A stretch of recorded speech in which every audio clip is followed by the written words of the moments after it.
कि हमारे वज़ीर आज़म ने ऐसी बात कही। हमारा इस्लाम, हमारा अल्लाह हमें ये सिखाता है कि सबके साथ बराबरी से चलो। कभी हमारे मज़हब ने ये नहीं कहा कि दूसरे मज़हब को बुरी तरह से देखो, बल्कि हर वक्त कहा कि दूसरे मज़हब की भी इज़्ज़त करो। जिस तरह तुम अपने दीन की इज़्ज़त करते हो, दूसरे दीन की भी इज़्ज़त करो।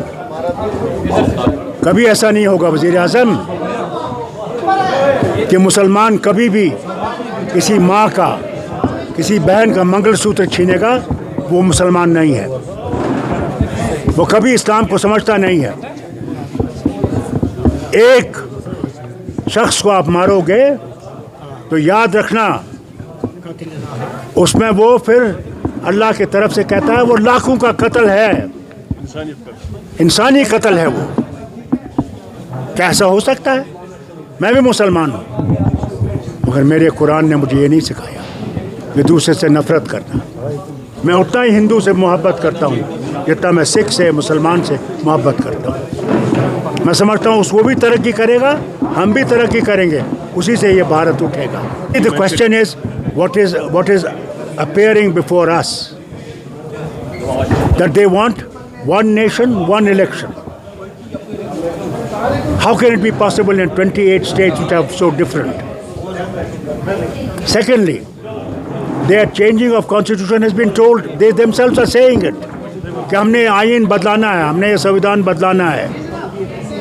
ये एक ही दफ़ा इलेक्शन होगा और जिस तरह प्यूटन साहब बैठे हुए हैं, इसी तरह ये भी अपने वज़ीर आज़म को बिठाना चाहेंगे, जो जब तक वो ज़िंदा हैं वो रहेंगे, दूसरा आएगा वो भी चलाएगा। नहीं तो मुझे ये बताइए, ये क्यों कह रहे हैं कि 2047 तक? क्या ये 2047 तक रहेंगे? वो कैसे है? इनने सोच के रखा है कि हमने कोई इलेक्शन नहीं करना और हमने बैठना इसी कुर्सी पे और जो मर्जी है करना है, और कर रहे हैं। इलेक्शन कमीशन का जो बनता है उसमें क्या था? चीफ जस्टिस था of India, government of India का था, और अपोजिशन का लीडर था। चीफ जस्टिस को हटाने की क्या ज़रूरत पड़ी? क्या ज़रूरत पड़ी? खुद देखिए आप कि वहाँ 2 हुकूमत के नुमाइंदे हैं, एक अपोजिशन है। वो क्या कर सकेगा? जो उनकी मर्जी है वो करेंगे। हमें पता नहीं है कि वो असेंबली इलेक्शन होंगे, कब होंगे। ये तो इलेक्शन ये तो सुप्रीम कोर्ट ने कहा है। क्या पता अगर ये जीत जाएंगे ये सुप्रीम कोर्ट भी दबा देंगे। मुझे अफसोस इस बात का है, मुझे अफसोस इस बात का है।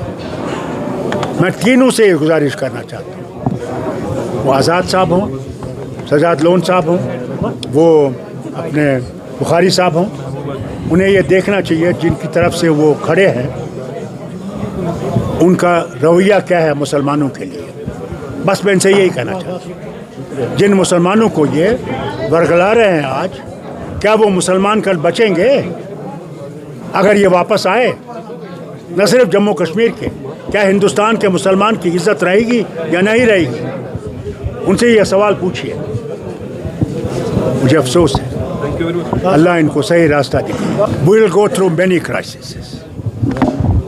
If these people come, there will be far greater crisis than what you are facing today.